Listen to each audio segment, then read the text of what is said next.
She said, I'd rather us continue to pretend like we don't know each other. Excuse the fuck out of me? Y'all, I can't take this damn book. It's always something. I'm telling you.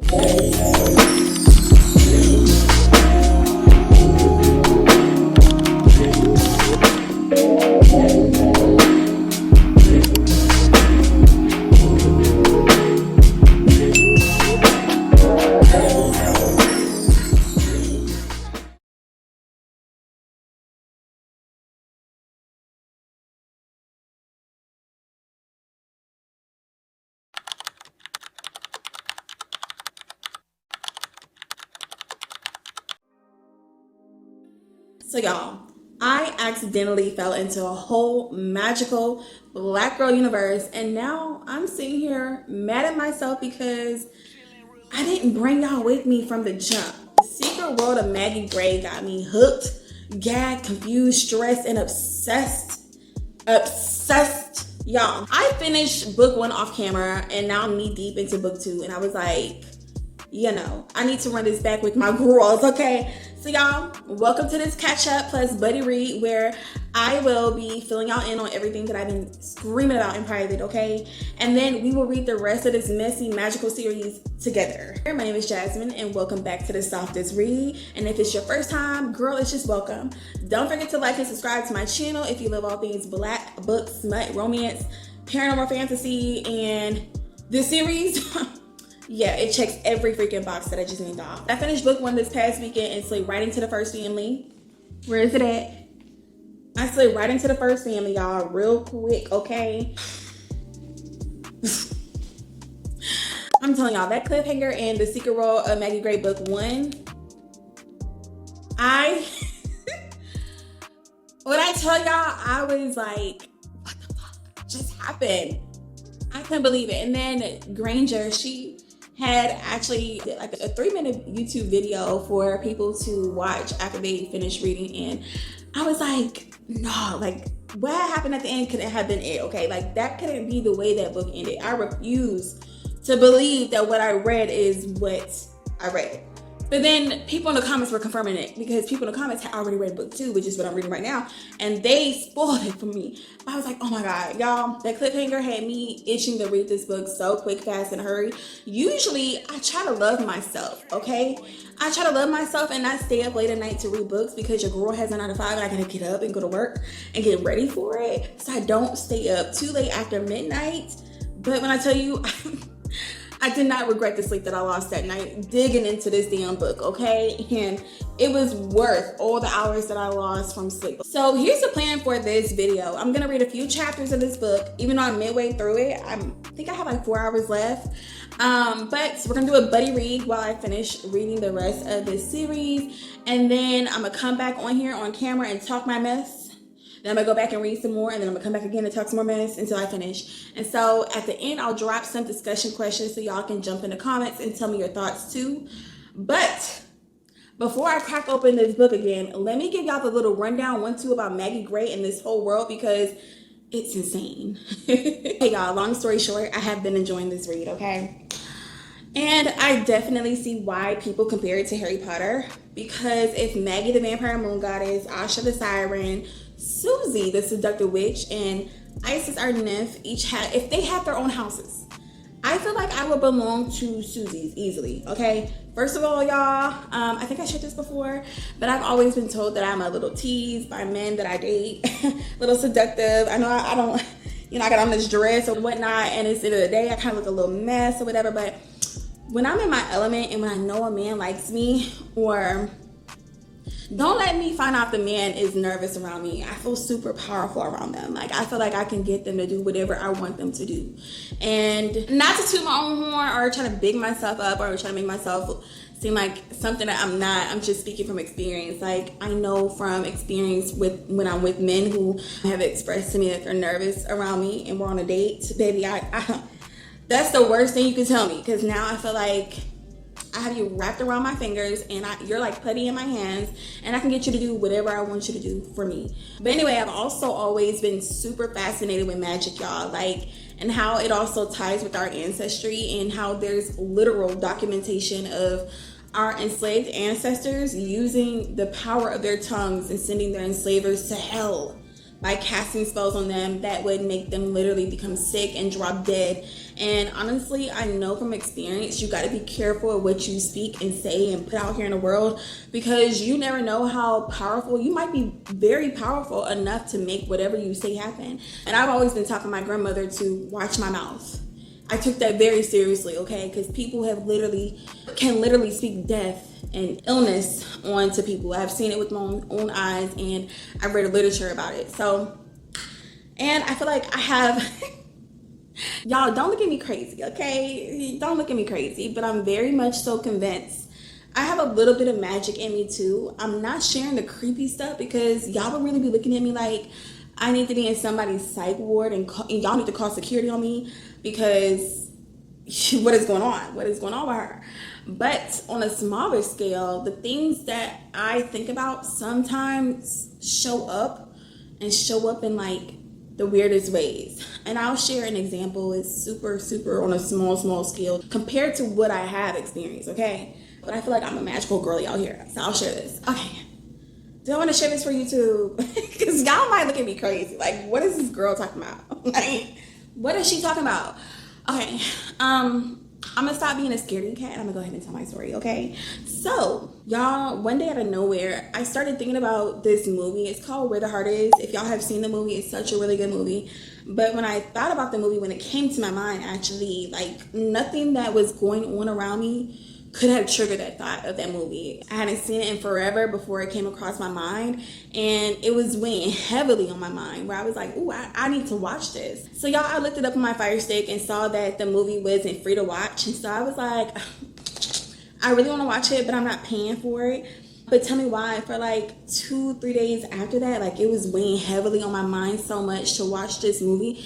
To this day, I don't know why, like, it came to my mind, or why I was being pushed to read it so much. Like, why was it on my mind like that? But it was weighing heavily. Like, I couldn't stop thinking about the movie. And so I decided, I was like, fuck it. I'm just gonna buy the movie so I can stop thinking about it. And so I ended up going to my Fire Stick, looking for it again on Amazon, and saw that it was available on Hulu, y'all, for free. And I had Hulu. And I was just like, what the fuck? And I know that might sound crazy, or y'all might not think that was magical, but I really think my mind willed that to happen. Because there's been other instances that are on a larger scale where I could have been thinking about something and then boom, it happens. And I'm like, wow, I really thought that up. And some things have been bad. Some things, I will admit, have been bad, but other things have also been good. So I really think my mind is strong in that sense and magical in that sense. I believe that all people have some sort of magical powers. You just really have to tap in. Especially as women, we're told that we need to listen to our intuition, our gut. And I truly believe in that. I really believe that our minds will play tricks on us. But the thing that we can always rely on and know that is a source of truth is our gut. Like, you ever felt physically ill, like your gut was telling you that you're unsafe in a situation, you need to remove yourself, like something's about to happen, and then you leave, and then the next thing you know, you find out that like the place you just left from was robbed or something like that. I really believe that women we have that gift of intuition, and we really need to lean more into it. So that's why I like Souxie's character, and why I feel like if the 4 girls had their own homes, like Hogwarts, you know, they had their own houses, and you have to see which one you are to be under. I really truly believe I would be under Souxie's house. I really truly do believe that. But on another note, Souxie knows when something is off. She knows when you're lying. She hasn't really truly fully tapped into herself, and in the book they've even called her a high priestess. We find out that Souxie can move stuff with her mind, and when she's emotional she can move stuff, and we find that out in this book when something happens. I don't know if I want to reveal too much. Maybe I should, because it is a buddy read. The only thing I hate about what happened so far with Souxie is the fact that she was fooling around with that professor, okay? That raggedy ass professor. She had no business fucking around with, and I'm looking forward to what she has up her sleeves for him, okay? Because I already know she about to get some get back on him, okay? For those who know, you know. Now, if I had to choose another house to be in, because I can't be in Souxie's, okay, it would most definitely be in Isis's house. I'm actually really scared of water, like large bodies of water like Asha, and deep waters, because you just don't know what's in the water. You don't know what's underneath you. But water can also be very much so peaceful, and I feel like I would love to wield water the way that Isis does, either to save people or to get somebody the fuck together if needed. Okay. And speaking of Isis, I really like her character. I think she's such a sweet girl, and I hate that she was being bullied on by the sirens. And I'm waiting to see where her little situation with Quan the cat goes, because book 2 takes their connection somewhere spicy, honey, that I so was not expecting, but I'm all the way seated and sat for it. Okay, that's all I will say. Now, Asha, I love that girl. I love that she's herself. I love that she's who she is through and through, and she ain't switching up for nobody. Okay, and I just hate that hard exterior that she keeps up, but I also get it. She's been traumatized. You know, to me, she's still healing. And I mean, I don't feel like she has healed, is what I'm saying. She hasn't really fully healed from what has happened to her in her childhood. And because she doesn't know how, or hasn't yet healed from that, she's built this tough exterior, and she's a tough girl. Nobody's gonna fuck with Asha, and she's gonna make sure of it. I'm looking forward to her finding true love, and love that makes her feel safe enough where she can have those walls melted down, and she won't feel like she has to be this tough girl character anymore. So yeah, justice for my girl Asha. And then there's Maggie. Miss Maggie Gray, honey. The title character herself. She gets on my motherfucking nerves, okay? Maggie gets on my nerves. She has such a lack of curiosity about herself that kind of like, it's intriguing, but also irks me a little bit, because it's like, girl, like, if I'm bleeding, when I cry and I'm crying blood, and if my hair is pure white and similar to what people are saying is Gaia and all this stuff with the first family, best believe I would be in a big old library at Drew Collins. Like, if you're not getting answers, or you're getting half truths from everybody around you, nobody really truly knows anything. That means you have to go searching your damn self. Baby, I would have been in that library so motherfucking quick. But I also think that's the book girly and researcher in me, where I would just naturally be looking for a source of truth and looking for more information. But Maggie walking around like she don't really give a damn no more. Like, she's here at Drew Collins, and she's just here for the motherfucking plot, you know, trying to have a good time with her girls, and that's it. She's so willy-nilly, like frilly, but I still love my girl Maggie. I just want her. I guess maybe it's me having frustration around like who is she for real? Especially after y'all, because there was so many gagging moments already in the first half of this book where, yeah, we find out she has an older brother. And it's also revealed that there's no such thing as a first family. They're not family of Gaia. Like, they just attached themselves to that well, it's not a fairy tale, but they just attached themselves to that tale of Gaia being their great mother and the creator of the vampires. Like, that was a made up story. And so I was like, oh, what the fuck? Like, how is it that, I think I'm just confused. Because then how is it that she's the full manifestation of Gaia now? And maybe it goes back into that, like what I was just talking about, or maybe this is just so dumb, of like you thinking of something so much, you want something to happen so bad. Marvin T. Holmes and the whole first family wanted to be a part of Gaia so much that Gaia came back through Maggie. So I don't know, y'all. It's a little confusing, but I'm still trucking through to get more of the truth and more like who she is, because she's a fascinating character. I want to know more about her powers. She has no vampire characteristics about herself outside of just crying blood, and she doesn't crave blood, but I'm just trying to figure out what are her powers. Like, Maggie Gray is very much so the most fascinating character out the book that we know so very little about. I'm looking forward to getting to know her more. I am also enjoying her slow burn relationship with Namir, the coach. Okay, the werewolf coach. And listen, werewolf men, they fine as fuck. They stay fine. Masculine, cocky as fuck, confident, just big old machismo men, okay? With the muscles and the veins and, you know, just everything. And y'all, the spice, I was not expecting the spice that I had read in here. It's not that spicy, but it is spice, okay? Honey, Especially that moment when Namir, because when he's around Maggie, he can't smell her. Like, for whatever reason, as a werewolf, they have extreme smell. Like, they can smell anything. And when they smell someone, they can smell all of their fears, their childhood, their memories, everything. But when it comes to Maggie, he's never been able to, like, read her in that way. He can't smell her. She doesn't smell like anything to him. But there's a moment where he can finally smell her. And when I tell you, this excited this man so much that he had his whole nose in her crotch just sniffing, and excited that he can finally tap into who she is, and her scent scared him and turned him on, and in the same manner, okay? Like, in the same manner. And just reading that scene, y'all, yeah, it was good. It was good. But anyway, y'all, enough about book 1. I'm halfway, like I said, through book 2, and the drama has only multiplied. So right now, I'm at the part where May's, Namir's sister, is being tortured by her tribe because she's married to Maggie's cousin. And I forgot his name, but she's technically part of the first family now that she's married Maggie's cousin. And because the werewolves have this long-running hatred for the first family, this is a huge betrayal to the werewolves. They feel extremely upset about this. And the fucked up thing about this and how they're treating Maze as if she betrayed the family, as if they don't know that she was being raped for years by her uncle and ain't nobody did shit about it, okay? Nobody did anything about her being sexually abused, and now they're abusing her because she found love with this vampire who makes her feel safe and secure. Now they're torturing her because of their hatred for the family. This uncle who used to abuse her is also the same man who used to be Maggie's professor, and is also the reason why she's at Drew Collins in the first place. Yeah.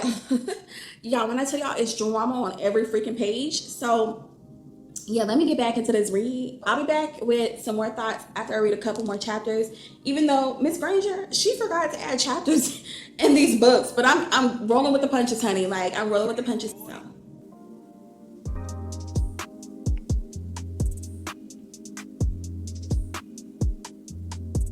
boy, this shit get crazy, bruh.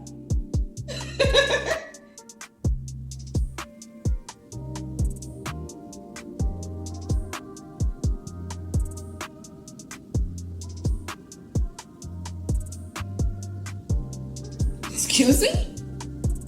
Y'all, Namir's parents are a hot ass mess, okay? Especially his daddy, for some of the bullshit that's spewing out of his mouth. Like, he is not protecting his daughter. Like, I feel like he's one of those people that likes to sweep things underneath the rug. And I'm mad as fuck at reading what I'm reading right now, because Maze deserves so much better. Like, reading that she was not protected by her dad. Most girls' first love is their dad. Like, their dad is the one that treats them like a young lady that's worthy of being treated with respect. And the fact that her father is doing all that he's doing right now is pissing me straight the fuck off. He's not even a father. He's a sperm donor. And I'm sick of the way he's been acting and what the fuck he's saying right now. Like, it's pissing me off. Like, Maze deserves justice. She deserves so much more. And she's a minor character in the book, but me reading what has happened to her is pissing me off. And Namir pissing me off too, because he's just standing there letting shit happen. Like, what kind of man are you to let your sister be treated and talked to like this? I need Namir to man the fuck up too. Because what is happening?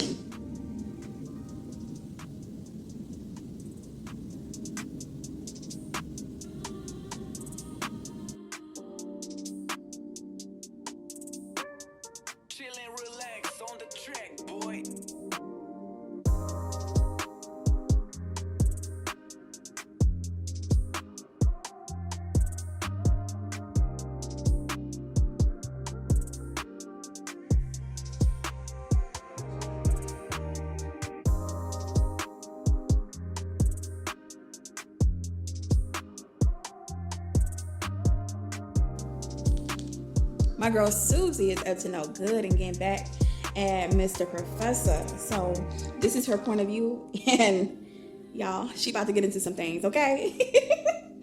She having fun with this shit, okay? What is my girl up to?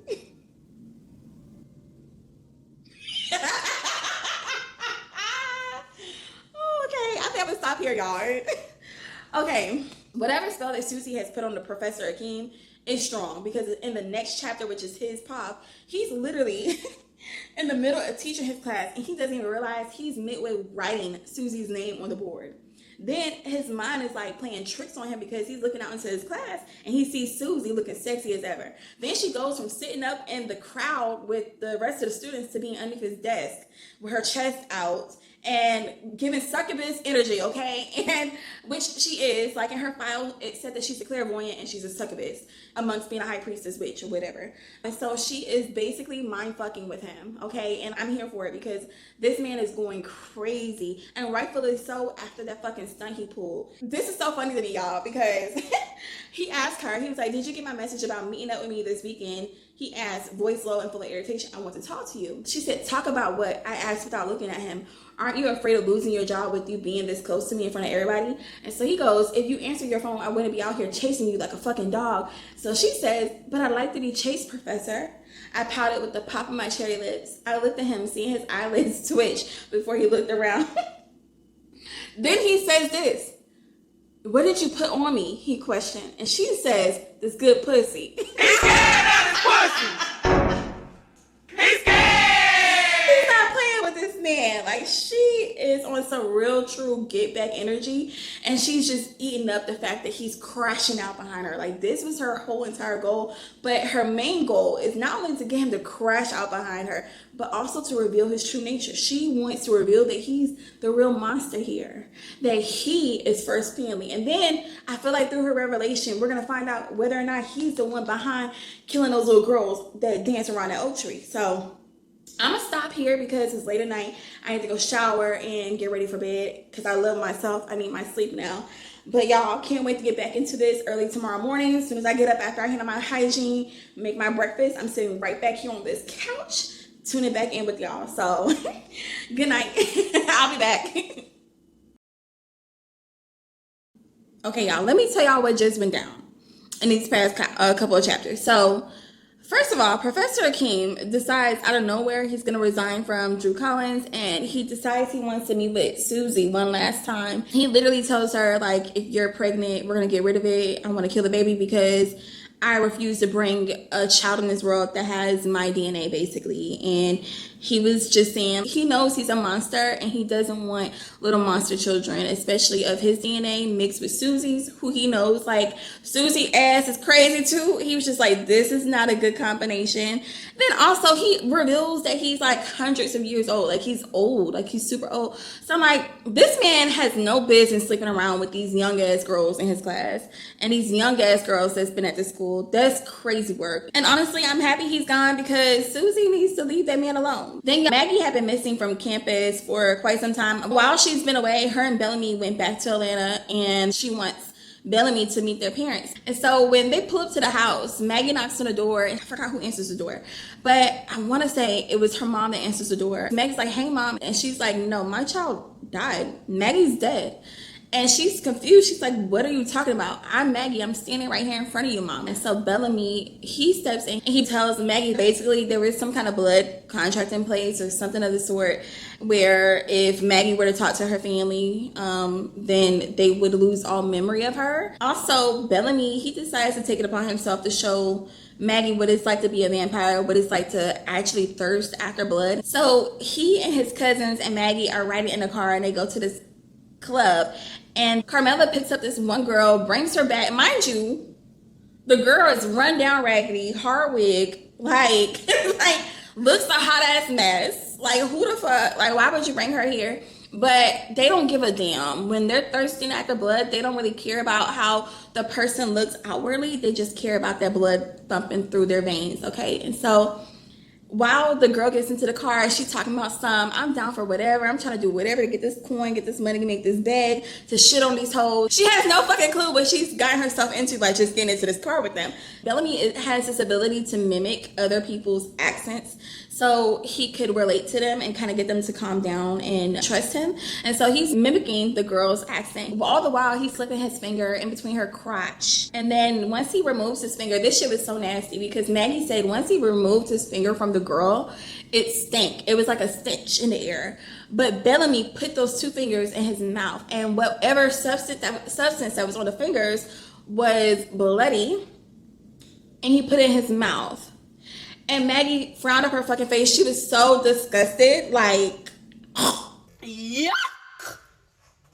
and she was just like, what the fuck? And Bellamy's like, I don't want you to be like me. Maggie gets frightened because all of a sudden all the cousins pretty much attack the girl in a car.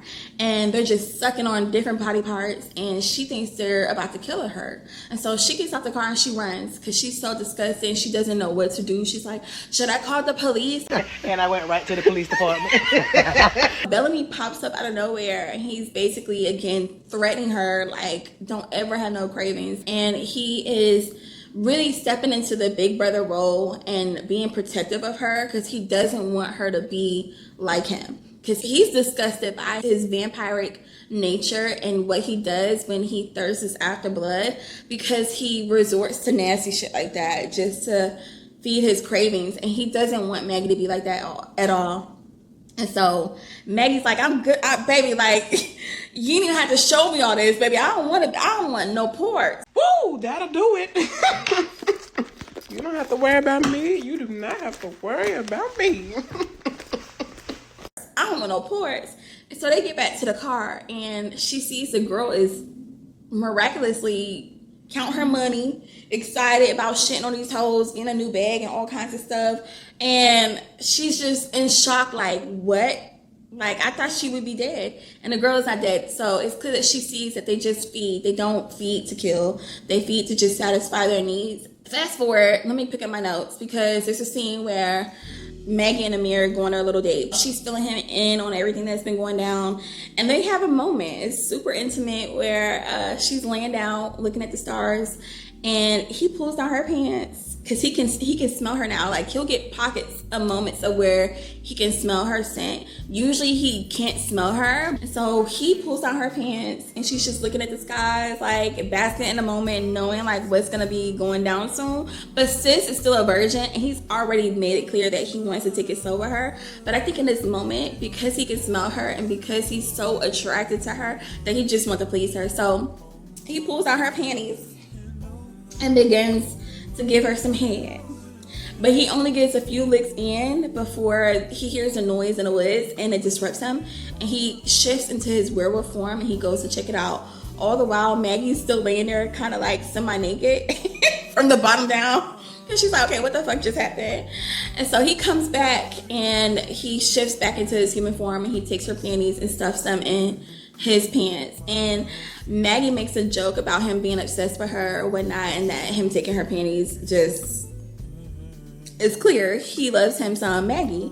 He's not denying the fact that he's feeling her and that he really likes her and that he wants something more with her. But in the back of his mind, he knows, and then he also expresses this to her too, that they can't be seen together in person because their families are rivals. It makes it difficult for them to be together despite them having these strong feelings for each other. Switching over to Maze and Draco. He's done with Maze's fucking family. He is done. He wants nothing to do with them, and he also asserts authority over Maze and telling her that if she fucks with her family, if she reaches out to anybody, they're dead. And he's not fucking around with that. And I really feel like somebody gonna fuck around and find out. Because I really truly feel like Draco's not playing and something's gonna happen where he's gonna show that he's not playing. Because I think a part of Maze feels like he can't be for real. Like, these are my brothers. But I think somebody gonna fuck around and find out. Something's gonna happen. Then our girl Maggie goes back to school. Maggie finally catches up with her girls. She fills them in on everything. And they ended up at a cafe. And she's telling them about Bellamy, her brother, her parents, and also the painting that she got of Hillary. Then it's revealed that Bellamy got Maggie a car. And the girls are really excited about this. And as they're inside the car, just like geeking the fuck out, they see, not too far away from the car, Namir and another wolf girl named Arya. They're arguing. And next thing you know, Arya kisses Namir. And this pisses Maggie the fuck off. And she ends up texting Namir something nice, nasty. We don't even know what the fuck sis said to him. But whatever she said, she meant that shit. And then she blocked his ass. And then for the rest of the night, the girls basically had like a little girls' night. It was them against the world.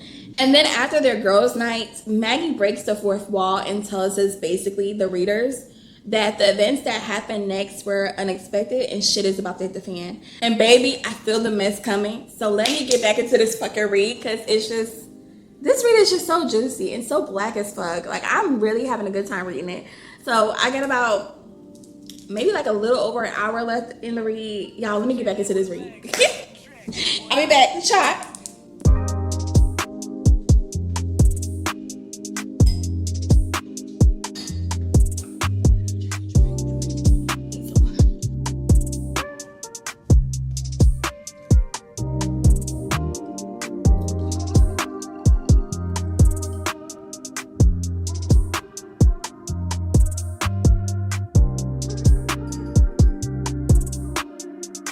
Okay, y'all, so after I left off, I said that Maggie was seeing that shit really hit the fan right after they had their girls' night out.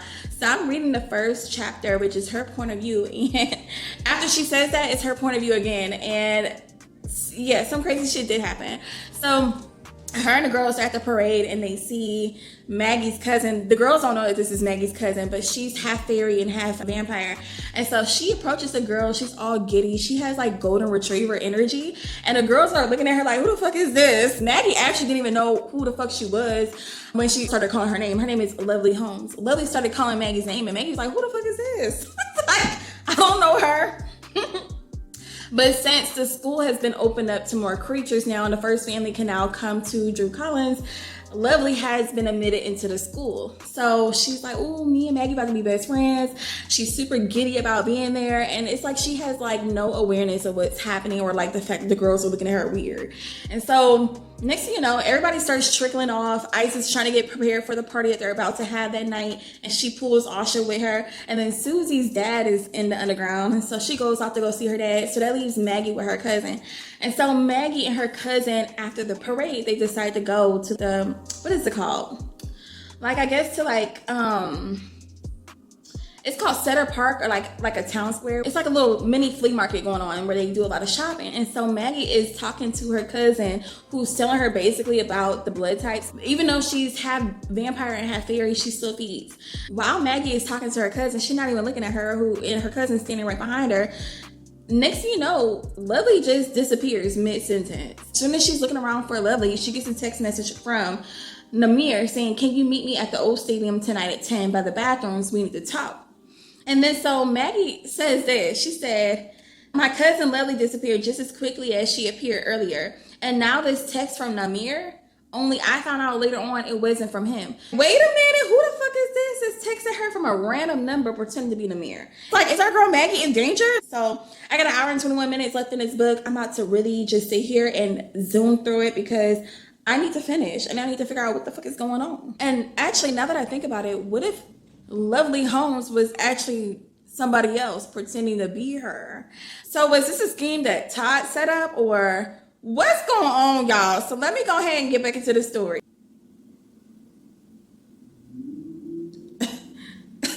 Susie Daddy Jean is something else, okay? He is really one of the girls. He be talking to her like real crazy. He talking about why you mad, Bookie? Is it because I said nobody will ever love you as you are? You have to put on this I'm so shy and cute act.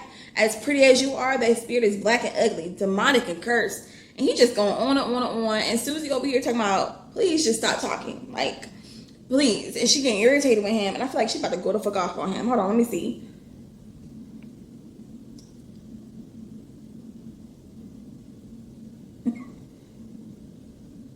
So pretty, yet so ugly at the same damn. Stop. She done went the fuck off on him. Y'all. Wait, okay, so let me read this part, okay? So while he's taunting her, she screams, stop it. He says, little girl, I wiped your shit out of your ass with my own fucking hand when I had nothing else to wipe you with. I've seen you at your worst, so all this rah shit don't do shit to me. Why are you carrying bullshit when you ain't strong enough to hold it? He's screaming back at her and she's crying. And so she ends up reaching up and smacking the fuck out of him, hitting him in the face. Her jaw is switching. Did she really hit her daddy? Did I read this right? Hold on. She said, I reached up and smacked the... Okay, she said, I felt the tears fall down my face as I looked at the ground. As soon as I heard that spoon hit the paper cup, I reached up and smacked the fuck out of it, making sure it hit his face before falling to the ground at our feet. My jaw twitched, lower lip rocking from side to side like a fiend as I stared directly at Gene without blinking. And he's still going, talking about something. Look at you. Eyes as black as the devil's ass crack. Like, he's not even phased and she just hit the fuck out of him. Like... Then she said, I reached up, ready to smack him when he grabbed my wrist and shoved me off the pathway and onto the grass as he tried to lower me to the ground. I began screaming with tears pouring down my face, ready to cause a scene until he screamed back. I can scream too. Look, her daddy is something else. Do you hear me? Her daddy is something else.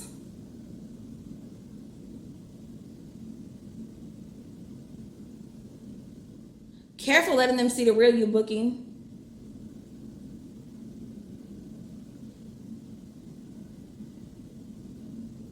You know what? Everyone keeps saying that Souxie has like a dark cloud over her, like something is wrong with her. They're all telling, some people are telling Maggie and others be careful around Souxie because she's a ticking time bomb. Like, we have heard this more than once, more than twice, more than 3 times in this book, and I really truly feel like she about to blow up soon too. And we might get a peek at that in here. But I'm really wondering, what is the catalyst of her darkened spirit and her darkened soul? Like, why is Souxie the way she is? And then why does she portray herself as the sweet and soft spoken girl when that's not really who she is? You know, like, I guess it's a face she puts on maybe to cope with whatever she's going through.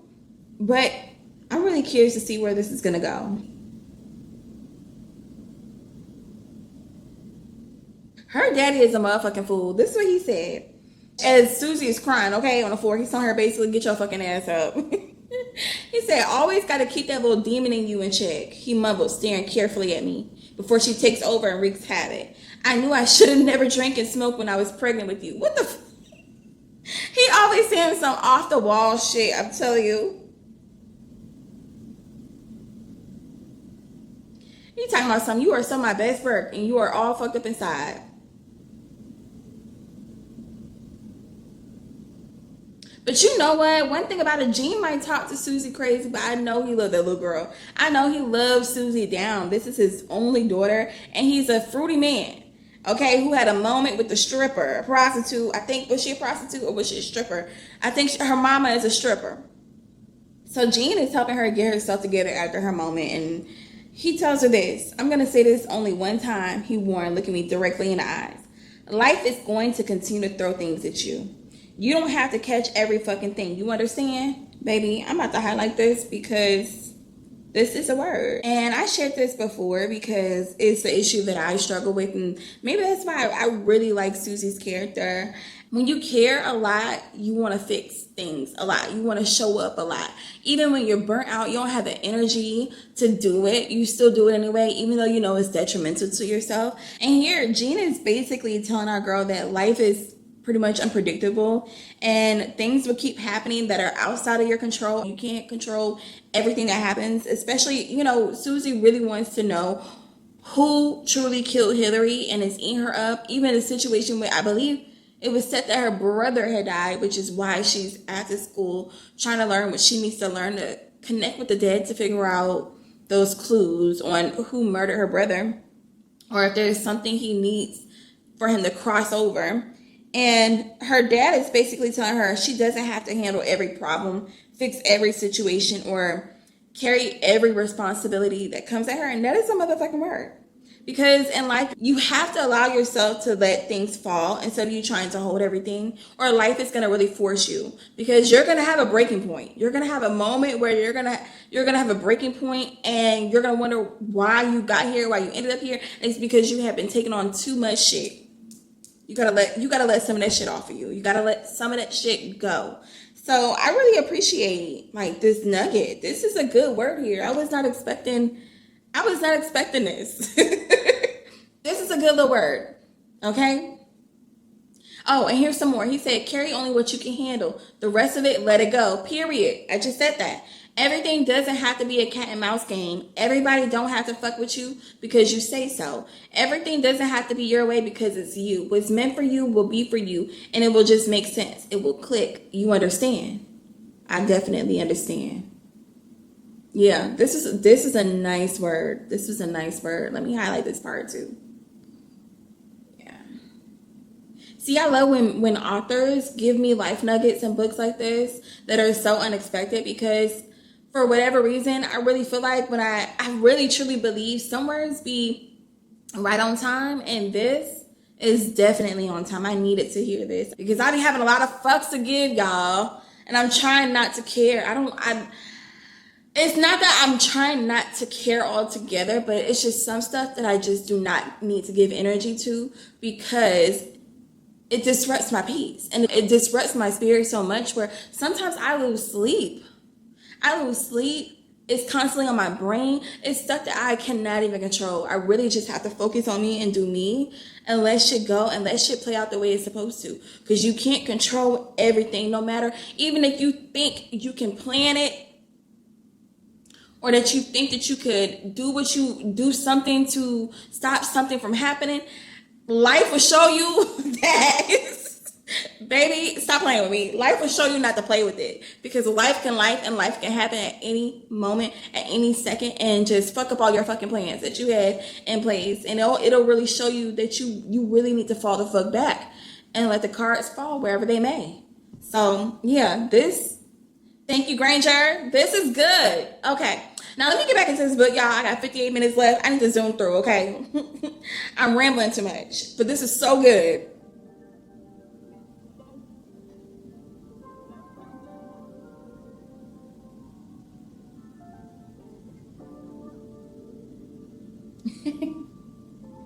Nah, bitch, don't cozy up to me now. You still owe me an ice cream cup.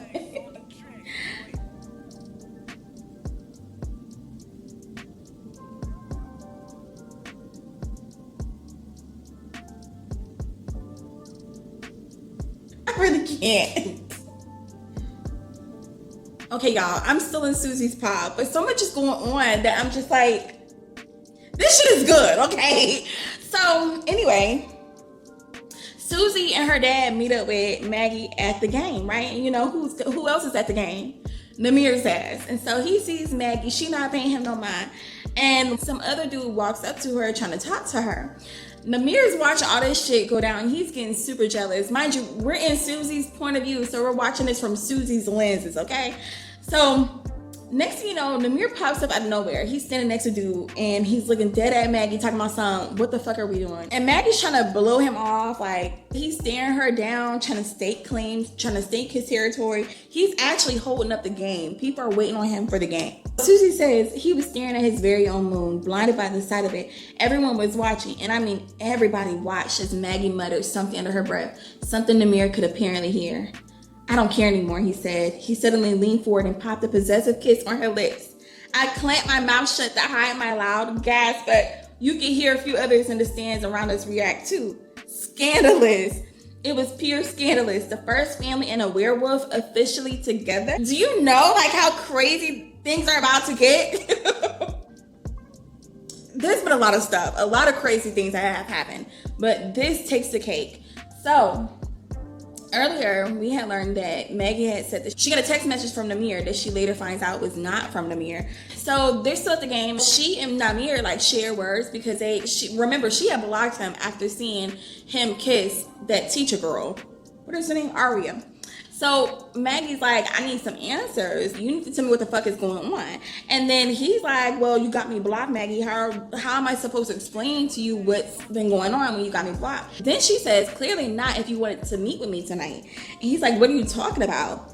And then that's when she pulls out her phone and she shows him the text message that she had received from him earlier in that day when she was with Lovely. He basically tells her that text didn't come from me. And then as soon as he says that, the lights in the auditorium start shutting down. And then Namir, he's alert because he's like, okay, one, what's going on? Two, he has a strong sense of smell. He's a werewolf. And so he smells something in the air, something that's off. So Susie and Maggie leave outside the auditorium, and they realize as soon as they leave and they walk around near the concessions that they are near where that person who's pretending to be Namir had asked Maggie to meet them at. And so they go into the space, it's like a bathroom, and y'all, they find 2 decapitated sirens. And Maggie's clumsy ass drops her fucking phone in their blood on the floor. And then as she goes to grab her phone, which is now soaking in the siren's blood, everybody wants to come into the damn bathroom, and they see her, and now they think that she's the one that did this. Y'all, who set up our girl Maggie like this?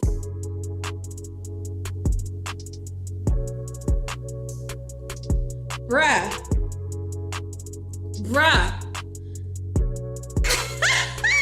Okay, so I forgot to talk about the fact that Arya, she's trying to get with Namir and Thais so bad. One, she wants to be with Thais so she can insert her role in the wolf pack, but she knows that he's gay. So she knows that, like, they would never truly be happy together. She's over here giving Thais this proposition that she was gonna find a way to get Maze to come back to their family.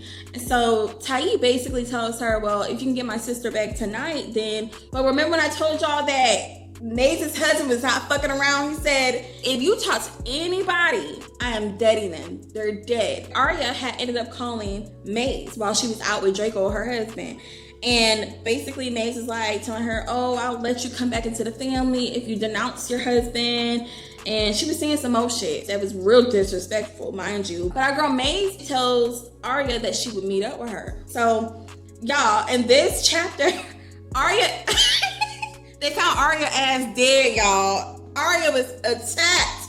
Her body was torn to the bone. This book keeps getting crazier and crazier. Y'all, what the fuck? And now, Isis and Solomon. Solomon, who is destined to mate with Asha. Solomon the Triton, who's destined to mate with Asha, the Siren. Isis has a history with Solomon? She said, I'd rather us continue to pretend like we don't know each other. Excuse the fuck out of me? They had relations in the past and we're just now finding this out? Y'all, I can't take this damn book. It's always something, I'm telling you. Cause what the hell? Let me fucking find out they used to fuck around. I'm gonna be no good. Do you hear me? I'm gonna be no good. Okay, y'all, so I'm reading Bellamy's point of view, and I got 13 minutes left in the book. But this is a cool chapter because Bellamy, he's in Atlanta, right? And he goes to this store, and it's like a novelty store. And the cashier who's working there, she basically tells Bellamy that we have an author in the back. She's selling her books. He goes in the back. And I think he knows, like, he's supposed to be there to meet this girl who's the author. Her name is Celeste. And so he starts reading her book, and she hadn't even noticed that he was there because nobody has come there to buy her book. And so when she notices him, she's like, oh, did my friend put you up to this? And then he tells her no. And he starts reciting some of the things that have happened in her book. And he tells her, tell me more about this book. You know, I want to buy your book, so tell me more about it. And so she begins to tell him about all the things that have basically happened in Drew Collins. Everything from Hillary getting murdered and how she was murdered. And she reveals it was a werewolf who killed Hillary, who is actually a teacher at the school, but did it to set the vampires up. And so she said that they did it to get the public to turn against the vampires and to cause a war. So Thais is the one that killed Hillary? Are you fucking serious? Like, what? She says the nephew, Thais, is the alpha of their pack and he's trying to cause war. Bellamy, he's intrigued because in his mind he's trying to figure out if she's human. Because how is it that she knows everything that's gone down in Drew Collins? I have a feeling that she's not 100% human. She could be a witch or a seer and can see things before they happen. And she writes them in her books and they actually come true in the underground and Drew Collins. And so, y'all, this shit just took a turn. This shit just took a turn.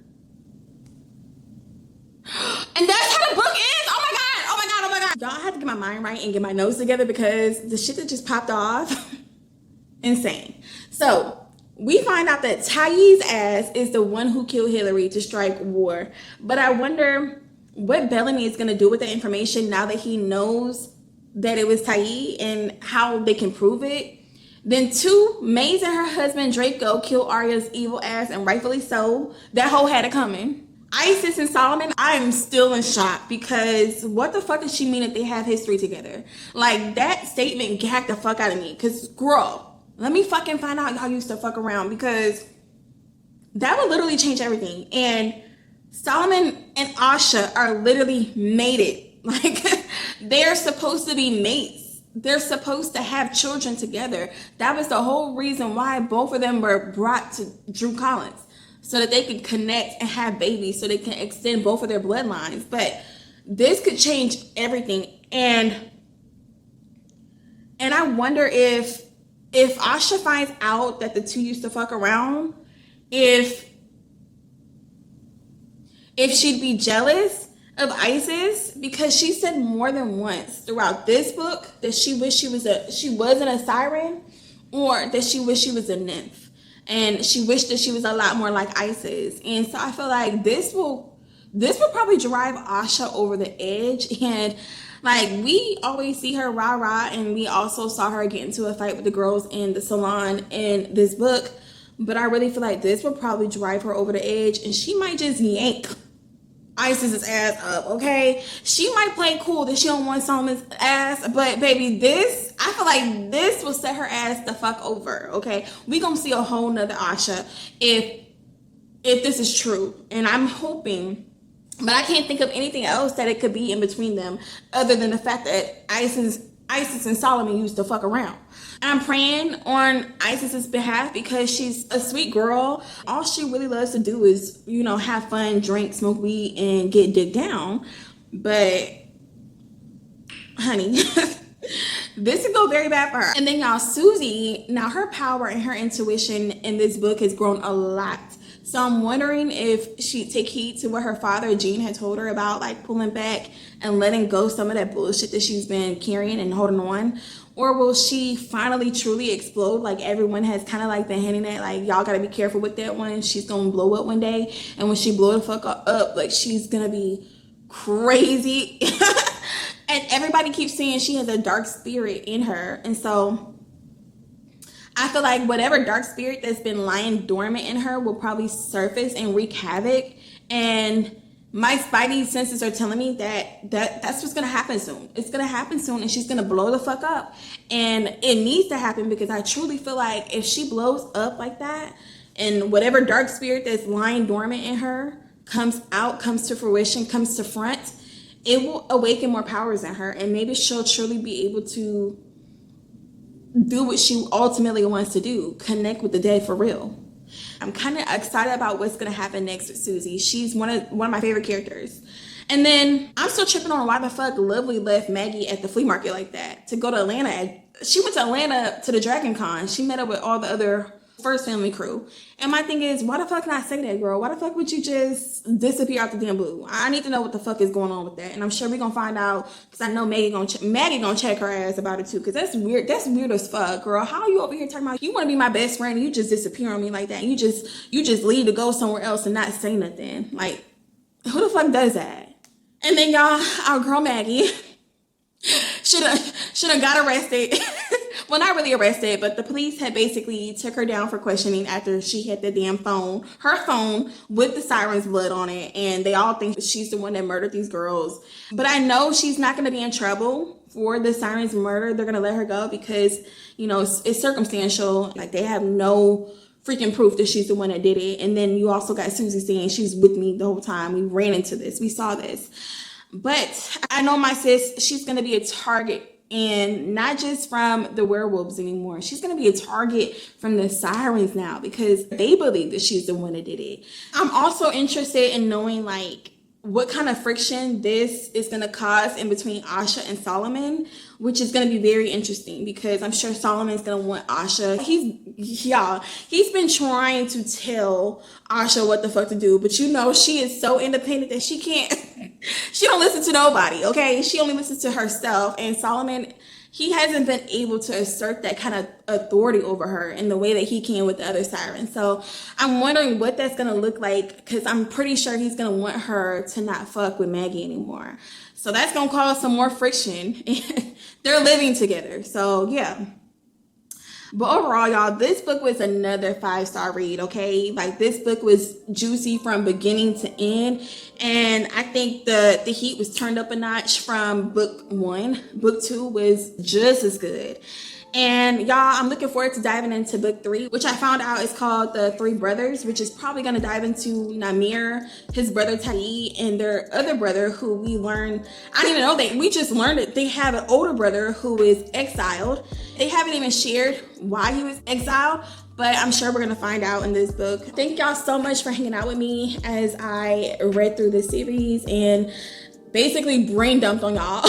This book was so damn good. I was like, I cannot not make a video about it, and I want to do something new. I want to do reading vlogs. I'm gonna be doing a reading vlog about Demon's Dream, which will be coming out very, very soon. But yeah, I want to get into more reading vlogs and bring y'all along the journey with me while I read these books. I'm enjoying the read and I want y'all to enjoy it with me. Y'all who have read the books already, share in the comments the most jaw-dropping scenes you have read. Also, early on in the video, I shared which house I would belong to if the 4 girls had their own house, like Harry Potter, Hogwarts.